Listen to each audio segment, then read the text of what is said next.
আজকে আমার ঘরের চালে কাশফুলের গাছ লাগানো হচ্ছে, তাই সকাল থেকে চাচাদের সঙ্গে কাজ করতেছিলাম। আমি আসলে ছোটবেলা থেকে কখনোই কোনো কাজ করিনি, কিন্তু কেউ দেখিয়ে দিলে অবশ্যই করতে পারি। রান্নার ভিডিও করতে অনেক কিছুই করতে হয়, যেগুলো আমার কাছে একদমই নতুন। মূলত কোনো কিছু দেখলেই আমি সেটা খুব ভালোভাবে করতে পারি। এখন ঘরের চালগুলো বাঁধা হচ্ছে, দেখতে দেখতে প্রায় চালগুলো বাঁধা শেষ হয়ে গিয়েছে, তাই এখন খড় বেছানোর পালা।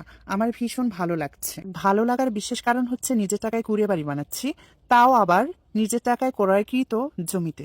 আমার কুড়ে বাড়ির থাকার ঘরটা অনেক বড় করে বানাবো, যাতে আসবাবপত্র থাকার পরেও শুটিং করার পর্যাপ্ত জায়গা থাকে এবং জানালা দরজা দিয়ে আলো বাতাস প্রবেশ করতে পারে।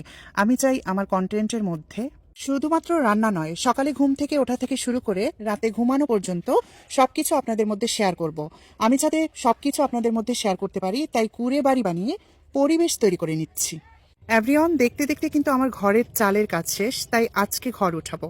ঘর উঠানোর জন্য আশেপাশে সবাই চলে এসেছে। সবার জন্য মুড়ি মাখা এবং পানের ব্যবস্থা রয়েছে।